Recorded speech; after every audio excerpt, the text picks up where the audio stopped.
this is the pissed in me coming out. How weird is this, right? How absolutely mental is this? So Kent, I think, are doing this thing at the minute whereby to highlight the ecological impact of how much waste and trash we have. The council are not picking up any litter for a period of time, and let me tell you, Kent is the fucking dirtiest place I have ever seen in my life. For that reason, like genuinely, to an unbelievably shocking level. If any of you have ever been to a festival like Glastonbury or somewhere like that, and you're there the next day when everybody's leaving, and you look around and see how much litter is on the floor, that is what Kent is like right now. I've never seen anything like it. It's insane. But yeah, despite that, still had a nice afternoon anyway, and been to a nice Korean place and had some lovely plum sake, which has got me a bit pissed. But we digress. Today we're moving on to Southampton in this summer 2022 transfers series. So Hassenhutl, he's as most people know, of the Leipzig Rangnick mould. He believes in a lot of verticality, pressing, quick transitions, turnovers. He plays kind of in the 4-4-2/4-2-2-2 formation. This is the first summer under the new ownership, but I think financial fair play, potentially has meant they can't spend maybe as much as they would hope to. Having said that, though, they have spent probably a good 45 million and not recouped any fees, so not too bad for Southampton. I'm not really expecting to see any further additions though at the minute, which is a shame. Goalkeeper. So Alex McCarthy is Saints number one. Suffered an injury last season. I think he's a competent keeper though, decent for the level that Saints are at. Fraser Forster was their number two, but he's gone to Spurs to be Lloris's deputy. Willie Caballero was brought in as emergency cover due to the injury crisis, and he is still at the club. Harry Lewis has left to join Mark Hughes at Bradford. Matthias Lisch has been brought in from Alte as third choice, probably third or fourth choice. Gavin Bazunu, he's been brought in for 12 mil from City, which is a significant outlay. Particularly significant as I do not expect. And actually, if I've got any Saints fans either watching this video or watches this channel, I am absolutely gagging to hear your thoughts, guys. I was thinking about this earlier because I knew I was making this video Saints today. I think of all this summer's transfer business, probably Forest is one team that I'm really keen to hear from Forest fans, but the most I'm keen to hear from is Southampton fans. I think you've had a really interesting summer, and you've had a very specific kind of summer transfers, which we will get into, but you've had a significant outlay, which on the face of it, my opinion, is most of these players will be second choice. So you've spent a lot of money for backup players, for players of the future. But I'd be really interested, guys, to hear Southampton fans, or even just general football fans who might be in the know on this. How many and which of these Southampton players do you think will go straight into the first team? For me, even though he's 12 mil, I don't see Gavin Bazunu immediately being number one choice over Alex McCarthy. I can't see that happening. I really can't. But let me know if you think different. Yeah, moving on then. Right back, Timo Liveramento. He last season bringing him in was in the same mould of what they've done with their this summer in terms of bringing in young, great academy players, and fair play if that's the mould they want to go down, because what a revelation Liveramento was. I have to say, I didn't see that coming. Chelsea fans who know about his potential, and Southampton fans might have been hopeful. I think most football fans, if they're being honest, would say nobody expected Liveramento to be that good. Okay, yeah, great academy prospect, and he was, fair enough if he hits the ground running and he's good. I don't think anybody would have expected him to be that good. I think probably before his injury, undeniable top 5 Premier League right back. Insane, absolutely insane how good he was, and just such a shame, obviously, that he did his cruise shit in April. Really a massive shame. From what I understand, no expectation as to when he'll be back yet. But obviously, if he was out till the tail end of 2022, nobody would be surprised with a cruise ship. Southampton have also got Valerie and Kyle Walker-Peters, who obviously plays as left back but can play as right back.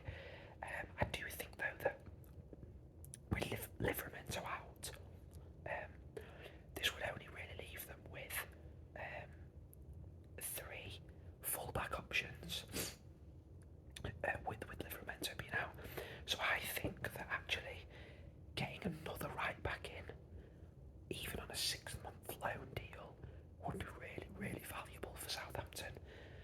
I think that'd be a really shrewd bit of business that they haven't done yet.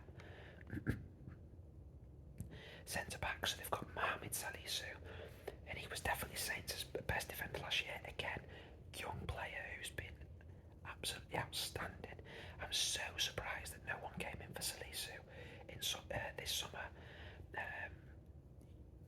He's very good. Jan Bednarek was his primary partner last season as well, and he did pretty well actually. Bednarek. A lot of people will try and tell you different, but actually his numbers stack up fairly well. Jack Stevens is another backup option. They've brought in Armel Belakotchap, signed from Bochum for 9 mil. Again, will he challenge Bednarek, or will he be back up for now? He's only 20, and he only started, I think, 20 games in the Bundesliga last season, and that's for a team that were... Did they get relegated, Bochum? I think they might have got relegated, Bochum. But again, if you're only starting 20 games out of 34 in a relegated side, can it be expected that you're going to come in and start for a mid-table Premier League team?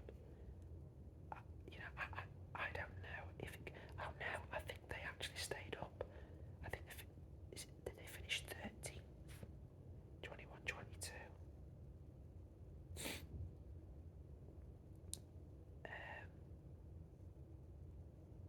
Where did they finish? Yeah, they did. They finished 13th, so they stayed up actually.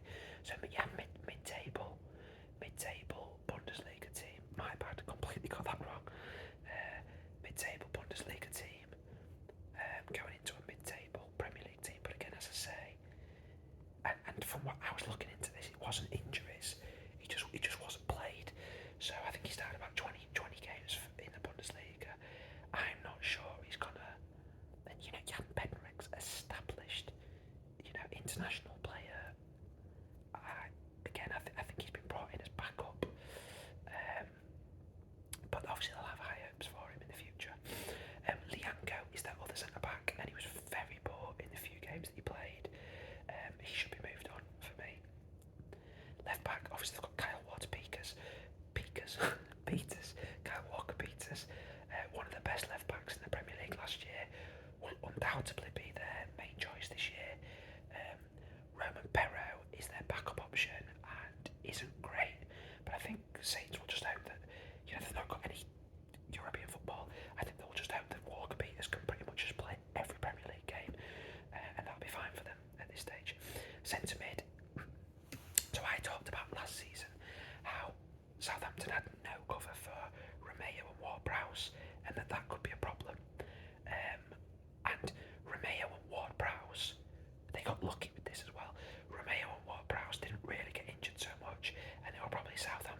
best two players last season, I think. Both of them. Obviously, everybody would say Ward-Prowse was their best player, but I think Romeo was the second best player, even above Salisu. Really, really good. Diallo and Smallbone were their backup, and they were, in the odd games they were played, again, you look at the numbers for this, they were two of their worst players, and I called that, that's one that I'll hold my hands up. I called that accurate last summer. Smallbone's now gone on loan to Stoke. Diallo's still there, but they've now brought in Joe Aribo from Rangers for 6 mil, and they've brought in Romeo Lavia from City for 11 mil. That's a big outlay for Southampton on those two players. Now again, guys, my instinct, unless he's going to change the system and play 3 in the middle, if he maintains the 2 in the middle, I don't see Aribo and Romeo Lavia usurping Ward-Prowse or Romeo to start with. I don't. I think Romeo and Ward-Prowse will be their primary centre midfielders. They've got a great partnership and they work really well. And when it's your two best players, I think those guys. Romeo Lavia clearly was sought after. Leeds were after him. He's a great City academy prospect, but he's played academy football primarily. Joe Aribo was a good player for Rangers, but it's Rangers. I think they're backup players. Again, Southampton fans, let me know what you think. I know Romeo historically has had injury problems, so that comes into the thinking that there might be big chunks of the season where, for example, Aribo comes in and plays 10-15 games on the bounce. Don't get me wrong, I can see that happening, absolutely. But if fit, for me, Romeo and Ward-Prowse start. Again, Southampton fans, let me know your thoughts on that. But what I would say is, I think they've got great depth with those 4 now. Really, really good depth. Lavia brings them something completely different. Really, really good creativity. I think they've addressed what they needed to there. On the right, Stuart Armstrong played most of the games on the right, but he wasn't at his best. I've actually been quite a big fan of Stuart Armstrong in the past. Last season wasn't his best season, in my opinion. Again, Southampton fans, let me know your thoughts. Theo Walcott played a few there, very poor. Nathan Tella can play on the right, but mainly played on the left last year, and was poor wherever he played, to be honest. Nathan Redmond played a few games on the right, was okay. El Yunusi played on a few on the right as well, and was okay. Southampton have got 6 wide players in their squad to fill 2 positions, and some of them have been very under par. For me, they should be looking to move them on. Walcott and Teller, in particular, just get rid of them. If they can, bring in maybe somebody new. On the left, Redmond and El Yunusi are the primary players on the left, along with Ginebo. Ginebo was awful and should be sold for me. I think, Redmond, it might be time for him to leave, but I think they've got more pressing issues that they've addressed. They're not on a big budget, so maybe that's January or next summer. I would stick with Redmond and El Yunusi for now, and if they can get rid of Walcott, Teller and Ginebo and bring in a new right winger to give competition to Stuart Armstrong, if they've got the budget for it and if they can do it. Up front, obviously, Armando Broyo was decent in spells. He's gone back to Chelsea. Shane Long has left for Reading. By the way, Reading, I don't know if anyone's keeping up with that. It's insane what Reading are doing. I think they're just exclusively signing players over 34 this summer. Like, they've had about 5 or 6 players that are like ancient. It's mental. That was good. Get rid of Shane Long. They needed to get rid of him. And Adam Armstrong had a very tough first season in the Prem. I don't think he was what Southampton would have hoped it would be. Obviously, with any luck, he'll be better this campaign. Shea Adams was all right. Dan Undulu, sorry, he's gone to Cheltenham on loan.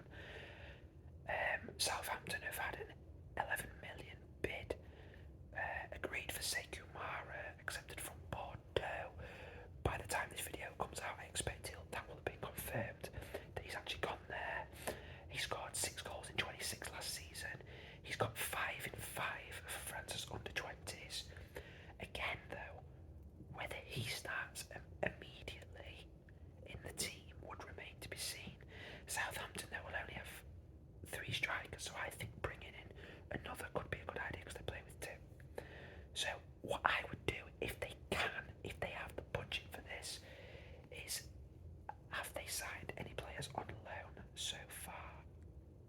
So Mateusz Lit wasn't. Neither was Gavin Bazunu. No right backs. Centre backs. Bella Kotchap was a purchase. No left backs. Both centre mids were purchases. Nobody brought in on the right. Nobody brought in on the left. And Sekumara is a purchase. So they can fill their loan quota. And if they don't have the budget, that's where I'd be looking to go with Southampton now. I think they could do with a right back either for the full season or certainly for the first 6 months up until the World Cup. For me, this screams Brandon Williams. I'd be going and getting Brandon Williams on the right. I think he would start over Jan Valerie, I'm not going to lie. And that could be a really good deal until Liveramento comes back from injury. On the right, Victor Sitkangoff. He's only got a year left on his contract with Dynamo Kiev. As we've seen this summer, there is a mass exodus going away from Ukrainian teams for obvious reasons because of what's going on in Ukraine right now. They're saying he could be available for 15 mil. At 24, he's good, and he could get better. I think there's scope to be able to get a loan deal there, though. I really do. I think that could happen. And striker, this one's maybe less realistic, but I don't see why not, because nobody is approaching the fee that Chelsea want from him. You know where I'm going to go with this? Try and bring Armando Broja back on loan. If they could go and get those 3 players on loan, you're allowed 4. So if they could go and get those 3 players on loan, I think that would be round off a very good summer for Southampton, and that would give us a new starting 11 of goalkeeper Alex McCarthy, right back Williams and then Liveramento, centre backs Bednarek and Salisu, left back Walker Peters, centre mid Romeo and Ward-Prowse, right wing Sitkangoff, left wing El Yunusi, striker Broja and Shea Adams. Overall thoughts in Southampton. They've signed some good young players for the future, but how many of them are ready for the first team? And that's what you've got to ask really at this stage. If they don't bring in another striker and a right winger, I do think Southampton could be back in trouble. I've got a feeling. I really have got a feeling about Southampton this year that